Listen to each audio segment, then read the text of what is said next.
देखिए इस वीडियो में हम class 9 subject math chapter 13 surface area and volume इसके बारे में बात करने वाले हैं। इसके हम इस चैप्टर का केवल इंट्रोडक्शन देखेंगे, मतलब कि ये जो सरफेस एरिया और वॉल्यूम है ये होता क्या है। ठीक है, सबसे पहले हमें ये समझ में आना चाहिए। देखिए जो सरफेस एरिया होता है, पहले हम सरफेस एरिया की बात कर लेते हैं।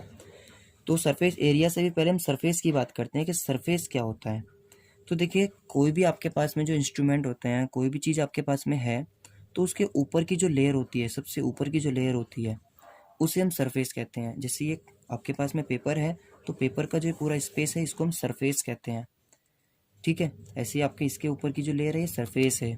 ठीक है, आपके हाथ में कोई भी कॉपी है, रजिस्टर है, तो ये जो ऊपर का लेयर होता है इन्हें हम सरफेस कहते हैं। जैसे दीवार होती है, दीवार के ऊपर आप पेंट करते हैं तो वो भी एक सरफेस है, यानी वॉल पर आप पेंट करते हैं, सरफेस के ऊपर पेंट करते हैं। ठीक है, तो इस तरह से हम देख सकते हैं कि सरफेस किसी भी बॉडी का, किसी भी पार्ट का क्या होता है, ऊपर का लेयर होता है।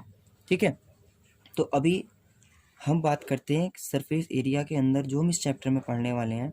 एक होता है हमारा LSA सरफेस एरिया में, और एक होता है हमारा CSA। देखते हैं ये क्या होता है। तो LSA क्या होता है, इसको हम बोलते हैं लिटरल सरफेस एरिया, और इसको बोलते हैं कर्व्ड सरफेस एरिया। तो इन दोनों में क्या डिफरेंस है? वैसे दोनों इक्वली होते हैं, दोनों का मतलब सेम होता है, लेकिन इनमें डिफरेंस क्या होता है तो हम ये देखते हैं। तो देखिए हमारे पास में कुछ शेप होती हैं किस तरह की, जैसे मान लीजिएगा एक ही हमारे पास में है क्यूबॉइड। ये हमने क्यूबॉइड बनाया। ठीक है, देखिए ये हमारे पास क्यूबॉइड। एक होता है हमारे पास में क्यूब।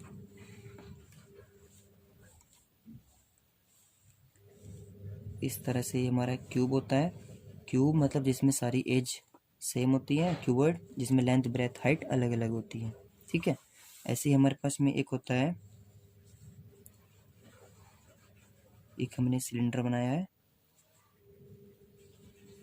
इसको बोलते हैं सिलेंडर। और एक होता है हमारे पास में ये कोन।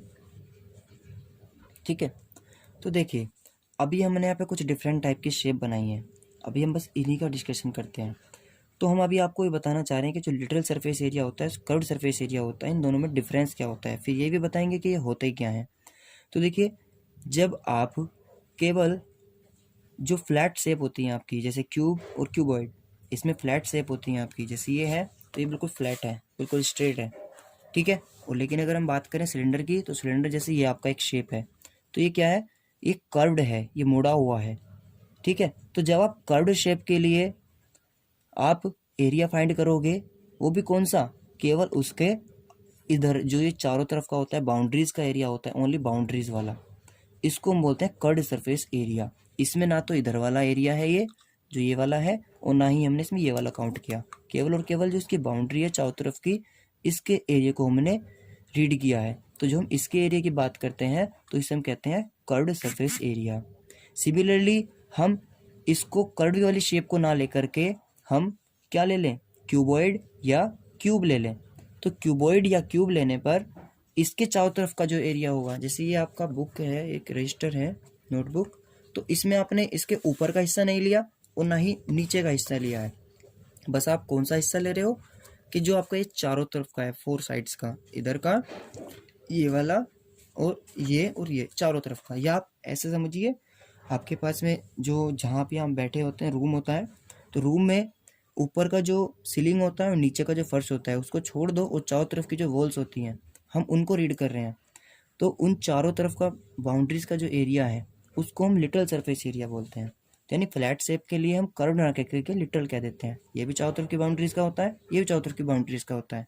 तो हम LSA ज़्यादातर मोस्टली किसके लिए यूज़ करते हैं, ओनली फ्लैट शेप के लिए, यानी क्यूबॉइड और क्यूब के लिए, क्यूबॉइड और क्यूब के लिए। ठीक है, तो ये तो हमें पता चला LSA और CSA में डिफरेंस। अब हम बात करते हैं कि क्यूबॉइड का LSA क्या होता है।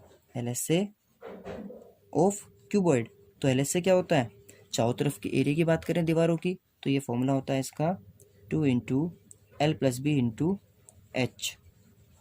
अभी हम ज़्यादा डीप आपको बता नहीं सकते क्योंकि इसमें टाइम ज़्यादा लग जाएगा कि फॉर्मूला कैसे आया, वरना ये भी बता देंगे आपको। ऐसे ही हमारा अगर हम बात करें इसके टीएसए की, तो ये टीएसए क्या होता है? टीएसए में जो वो रूम है, अगर हमने उसके चारों दीवारों के साथ साथ उसके नीचे की फर्श और उसके ऊपर की सीलिंग, उनका एरिया भी काउंट कर लेते हैं, तो हमारा वो हो जाता है टीएस यानी टोटल सरफेस एरिया। ये होता है 2 × LB + BH + HL। ठीक है। ऐसे ही देखो, हम क्यूब की बात करें तो क्यूब के लिए LS से क्या हो जाएगा? क्यूब में क्या होता है? साइड होती है, एज होती है, सब सेम होती है। ठीक है, तो हम यहाँ कह सकते हैं चारों साइड के लिए सेम ही होगा। 4 × एक साइड का कितना एरिया होता है? साइड का स्क्वायर होता है, तो 4 के लिए कितना हो जाएगा? चलो इसकी साइड को हम A मान लेते हैं, A साइड को मान लेते हैं, तो A लिखने पर ये A² हो जाएगा। जहाँ भी हम इसको A रीड कर सकते हैं साइड को, तो ये हो जाएगा 4A²। ऐसे इसके लिए TS से अगर हम निकालें तो TS से कितना हो जाएगा? 6A², क्योंकि सीलिंग और फर्श दोनों सेम हो जाएगा, और 6 का 6 सेम एरिया है, तो 6A² हो जाएगा, 6 फेजेस हो जाएंगी। ठीक है। इसी तरह से यदि हमें निकालना होता है सिलेंडर के लिए, सिलेंडर होता है, इसके लिए निकालते हैं हम CS से, और CS से भी बताया आपको क्या होता है? केवल ये वाला हिस्सा होता है इसका। ठीक है, इसके लिए होता है ये CS से होता है इसका 2πRH। ठीक है। ऐसे ही इसका TS से, तो TS से में इसमें क्या हुआ? ये तो आएगा ही आएगा, साथ में इधर एक सर्किल है, ये फ्लैट है, इधर एक सर्किल है, ये इधर भी वाला सर्किल और इधर वाला, दोनों तरफ के सर्किलों का एरिया ऐड हो जाएगा, तो ये TS से हो जाएगा, यानी पूरा टोटल एरिया हो जाएगा इसका, ये भी और इधर वाला भी। तो कितना हो जाएगा ये? 2πRH + πr² इधर का, πr² इधर का, यानी कि 2πr² हो गया सर्किल के अकॉर्डिंग।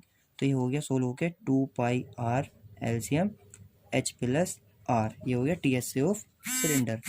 ऐसे एक होता है आपका कोन, तो कोन के लिए क्या हो जाएगा? CS से होता है कोन के लिए πRL, और इसके लिए TS से होता है πR ब्रैकेट में L + R।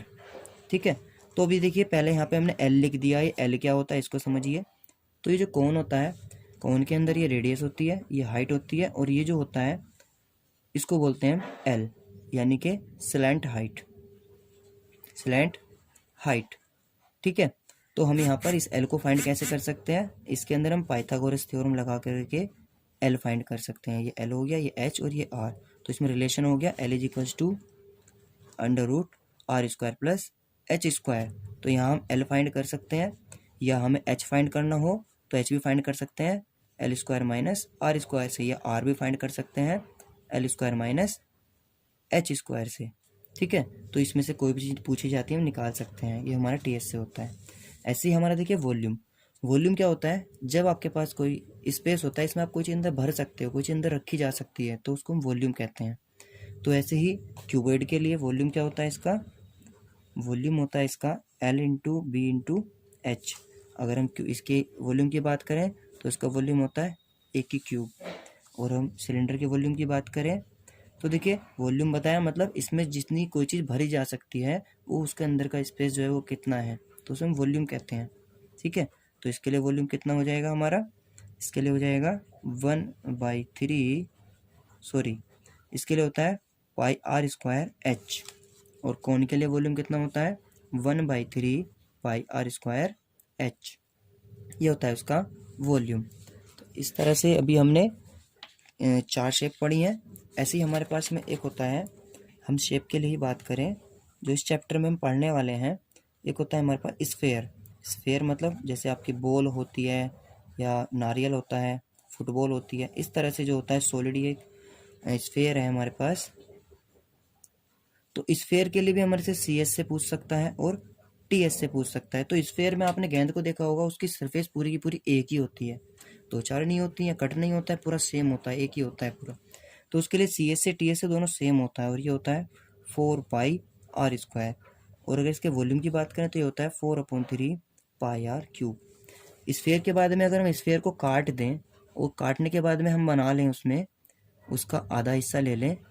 ठीक है। आधा हिस्सा जैसे घर में कटोरा होता है, हमारे पास कटोरी होती है या कांच की बाउल होती है, इस तरह से, तो हम इसको बोलते हैं हेमीस्फेयर। क्या बोलते हैं? हेमीस्फेयर। तो हेमीस्फेयर के लिए यदि हमसे CS से पूछा जाए तो CS से क्या होगा? देखो, आपने आधा कट किया है, तो आधे का तो यही हो जाएगा इसका 2πr², प्लस साथ में आपने जो ऊपर का हिस्सा है इसका भी एरिया आएगा, और ये सर्कुलर होता है तो सर्किल के लिए क्या होता है पाई आर स्क्वायर। तो इसका सी एस से सॉरी ये तो हो गया इसका सी एस से, ये टी एस से में है। तो इसका टी एस से कितना होता है, टी एस से में हम क्या काउंट करते हैं सी एस से प्लस जहाँ से हमने उसको क्लोज्ड किया है, यानी ऊपर का हिस्सा भी लेना है उसके अंदर में, उसको भी ऐड कर लेंगे। तो पाई आर स्क्वायर सर्कुलर फॉर्म में है तो ये हो जाएगा 3 पाई r स्क्वायर। और इसका वॉल्यूम कितना है, इसका हाफ कर देंगे, ये 4/3 है तो इसका हाफ हो जाएगा 1/2, यानी हाफ हो जाएगा किसका 4/3 पाई r क्यूब का। तो यानी ये हो गया 2×2 तो इस चैप्टर के अंदर में हमें क्या करना है, ये जितना भी हमने भी पढ़ा cuboid, cube, cylinder, cone, sphere और हेमिस्फेयर, पूरे चैप्टर में हमें इनके सरफेस एरिया एल एस से और टी एस से और वॉल्यूम इनको पढ़ना है। तो अब देखिए इसमें होता क्या है कि आपको क्वेश्चन डायरेक्ट ना देके अलग अलग डिफरेंट टाइप में पूछेगा। जैसे आपसे कह देगा कि आपके पास में जो ये क्यूबॉइड है, इस क्यूबॉइड में ये ओपन है, जब ये ओपन हो जाता है तो ओपन होने पर क्या होगा, इसके ऊपर की लेयर हट जाएगी यानी सीलिंग हट जाएगी। तो उस टाइम हम उसको फाइंड कैसे करेंगे, तो उसको फाइंड करने के लिए हम क्या कर सकते हैं, जब ओपन होगा तो ओपन में हम या तो टी एस से निकाल लें, टी एस से में से ऊपर सीलिंग के एरिया को सबट्रैक्ट कर दें, या एरिया ऑफ फोर चारों तरफ का यानी कि इसका एल एस से निकाल लें और उसमें जो फर्श होता है उसके एरिया को ऐड कर लें। तो वो हम सिचुएशन के अकॉर्डिंग कैसे भी कर सकते हैं। ऐसे ही जो हमारे पास सिलेंडर होता है ये भी ओपन हो सकता है। तो इस तरह से हमसे वो मैनी टाइप्स में मैनी लैंग्वेजेस में क्वेश्चन को पूछता है, वो हम जब क्वेश्चन करेंगे उसके टाइम पे देखेंगे। ठीक है, फिलहाल आपको इतना ही रीड करना है। Okay, thank you.